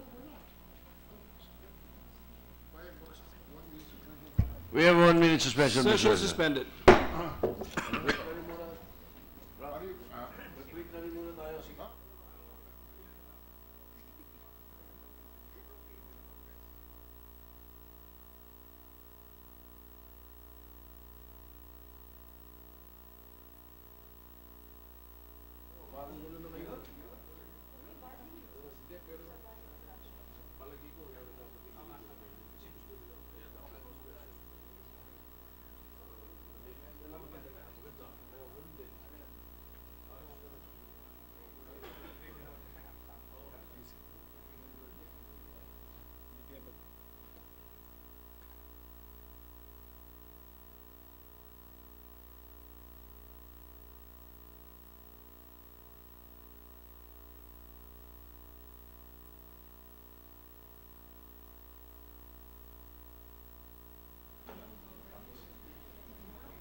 Sabi ni Ralph, most likely tomorrow we'll vote on it. One issue na lang.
Ready to resume, Mr. President. Session is resumed. Mr. President, with the permission of the Chamber, I move to resume consideration of Senate Bill 452 under Committee Report Number 6. Any objection? Hearing none, approved. This is the measure on the Philippine Criminology Profession Act of 2016. The parliamentary status of the measure is that we are now in the period of interpellation. So may we recognize the sponsor, Chair of the Committee on Civil Service, Government Reorganization, and Professional Regulation, Senator Antonio Trillanes. Senator Trillanes, the sponsor is recognized. There are no more interpellators, Mr. President, so I move to close the period of interpellation. Any objection? I'm open to the Committee on Amendments, Mr. President, the period of committee amendments. Any objection? Approved. Mr. President, there are no committee amendments. We move to close the period of committee amendments. Any objection? We open the period of individual amendments, Mr. President. Any objection? Hearing none, approved. Individual amendments. Any individual amendments? Mr. President, on page 1, line 5, replace the numerical figures 2016 to 2018. So the new section 1 shall now read as follows. Section 1, title, this act shall be known as the Philippine Criminology Profession Act of 2018. So moved, Mr. President. Any objection? Hearing none, the amendment is approved. There are no more individual amendments, Mr. President. Mr. President, there are no more individual amendments. I move to close the period of individual amendments. Any objection? Hearing none, approved. Mr. President, I move to approve on second reading Senate Bill 452 under Committee Report Number 6. Any objection? Hearing none, approved. Mr. President, the next in the agenda is supposed to be the Coco Levy bill, but Senator Pangilinan and Senator Recto, who were on the floor in the period of individual amendments, have agreed to take this up first thing tomorrow in the agenda, Mr. President. So with that,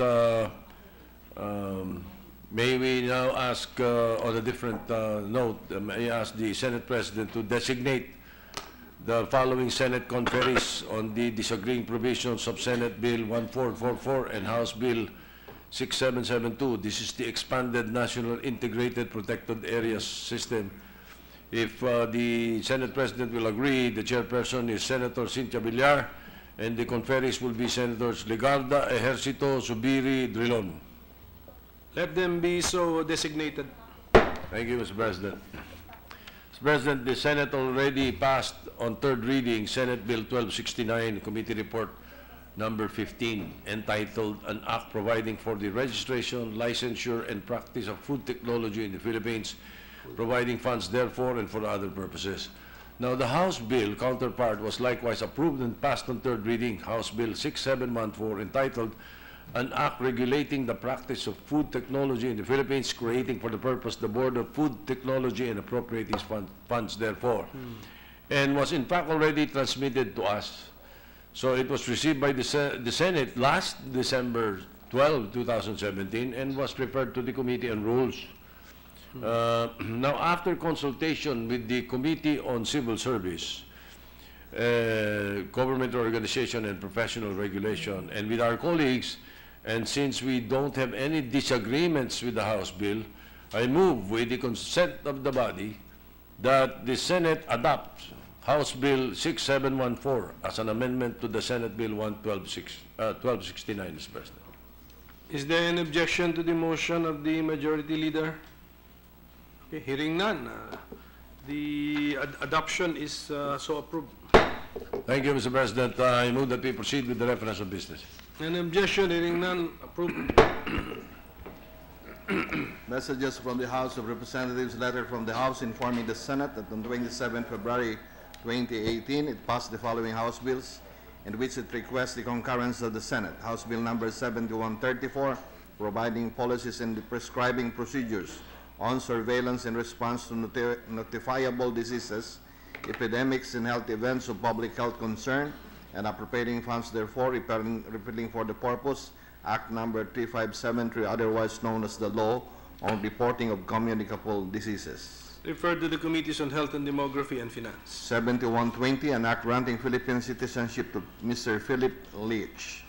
To the Committees on Justice and Human Rights. 7016, an act creating the position of Assistant City Administrator, emphasizing the prohibition on illegal gambling, and establishing the City Registry of Deeds Office, amending for the purpose Section 71036, 5152 of the Republic Act 8983, otherwise known as the Charter of the City of Bayawan. Committee on Local Government. 7166, an act converting the Kapasalan Institute of Technology and the Municipality of Kabasalan, Zamboanga, Sibugay, and the Zamboanga Sibugay Polytechnic Institute, and appropriating funds therefore.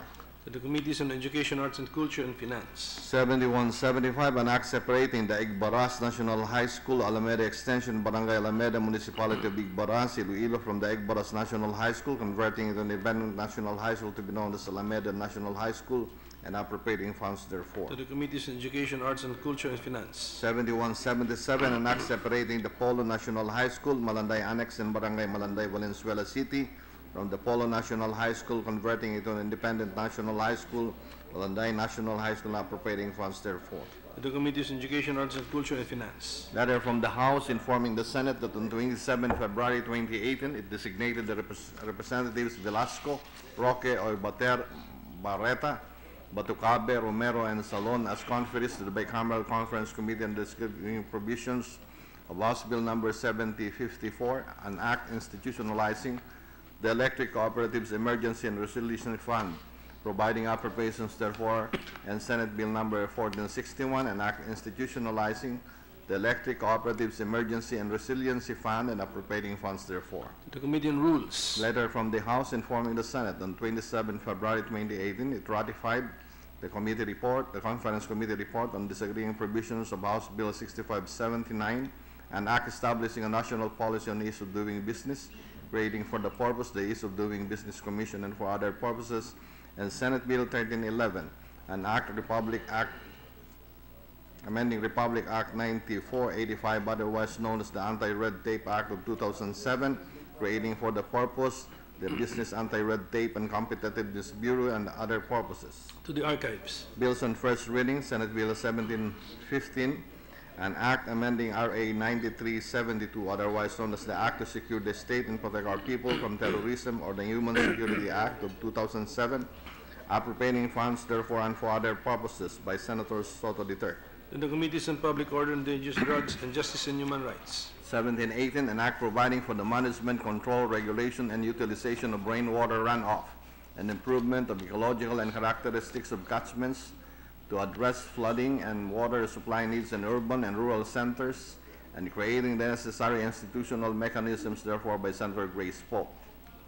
To the Committee on Public Works. 1719, an act to further promote the adoption of rooftop solar technology among residential, commercial, industrial, and government end users, amending for the purpose Republic Act number 9513, otherwise known as the Renewable Energy Act of 2008, and for other purposes by Senator Grace Poe. To the Committees on Energy and Finance. 1720, an act amending for the purpose Republic Act 7160, otherwise known as the Local Government Code, to further expand the benefits of barangay officials to include barangay health workers, appropriating funds therefore and for other purposes by Senator Nancy S. Binay.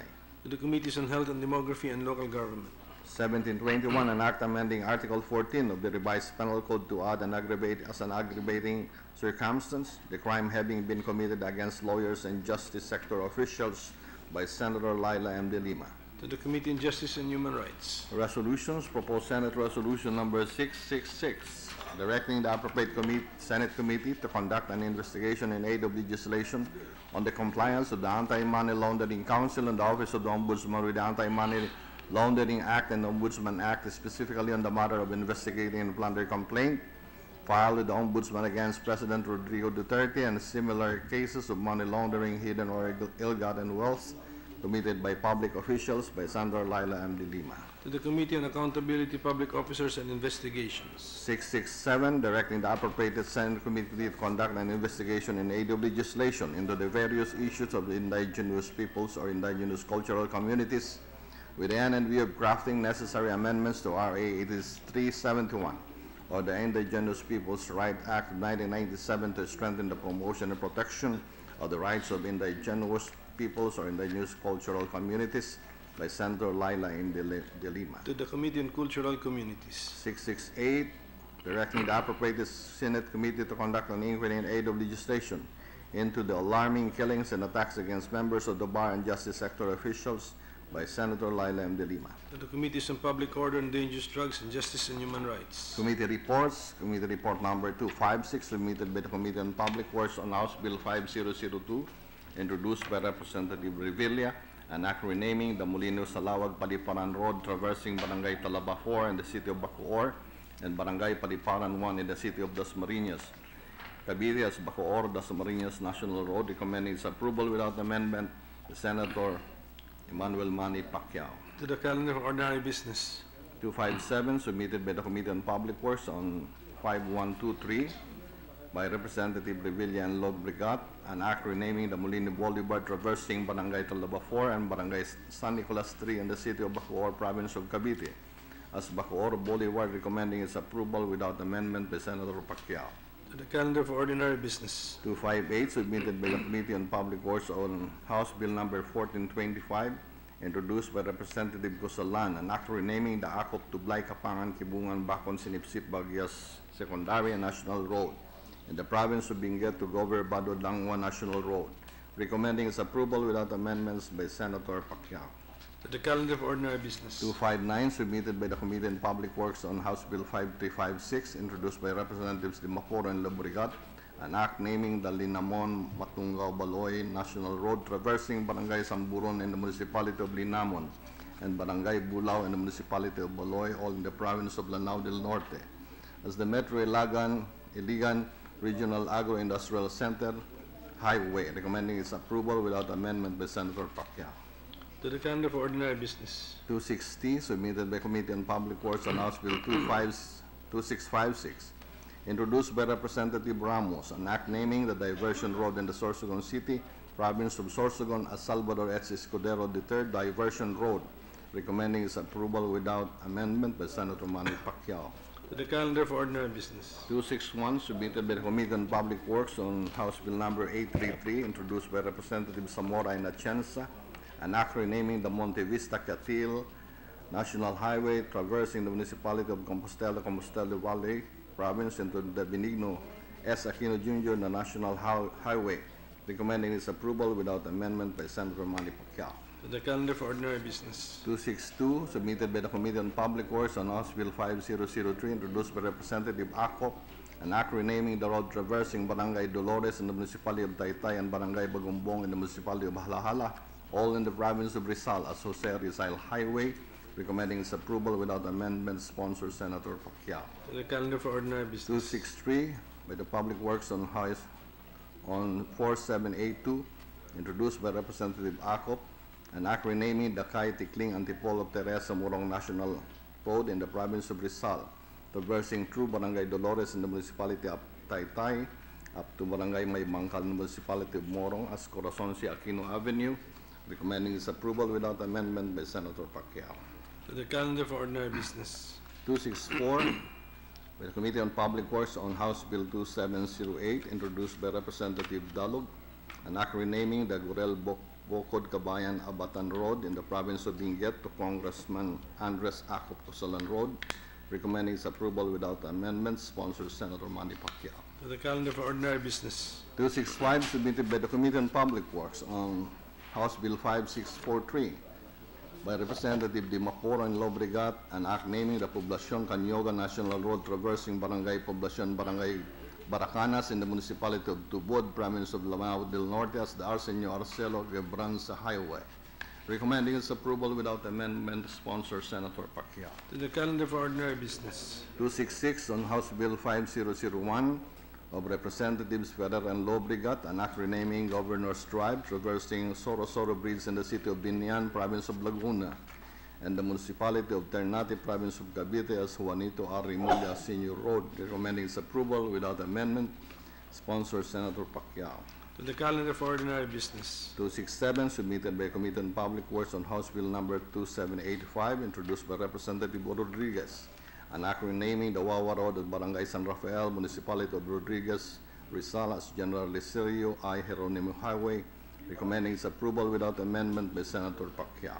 To the calendar for ordinary business. 268 on House Bill 4602, introduced by Representatives Macapagal Arroyo and Lobregat, an act naming the intersection of Jose Abad Santos Avenue, Gapan San Fernando Longapo Road, and the Guagua Florida Blanca Provincial Road located at the border of Barangay San Antonio and Barangay Jose Abad Santos, both in the municipality of Guagua, province of Pampanga as the William Golanco Junction, recommending its approval without amendment by Senator Manny Pacquiao. To the calendar for ordinary business. 269 on House Bill number 4946 by Representative Relampagos, an act renaming Panglao Island Circumferential Road traversing Barangays Tangnan, Bilisan, Luok, Poblacion, Danao, Tiwala, Bulod, and Libong in the municipality of Panglao, and Barangays Totolan, Songkulan, Tabalong, Bingag, Dao, San Isidro, Biking 1, Biking 2, Katarman, Mayabkabak, Poblacion and Union in the municipality of Dawis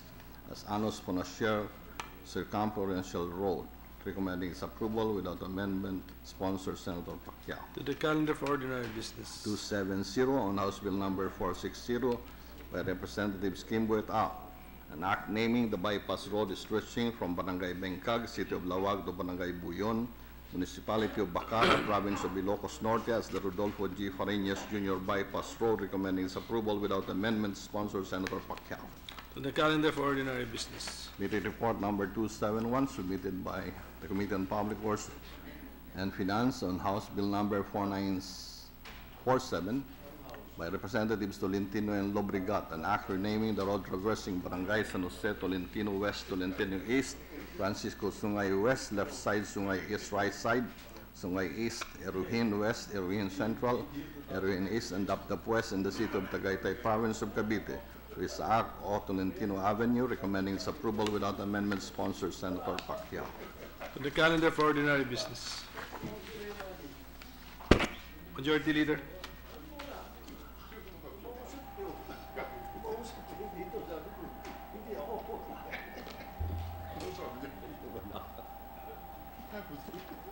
Usapin daw si Loren. Kakausapin daw si Loren. Mr. President, I move to adjourn the session until 3 o'clock in the afternoon of Tuesday, March 6, 2018. Is there any objection? There being none, session is adjourned until 3 o'clock in the afternoon of Tuesday, March 6, 2018.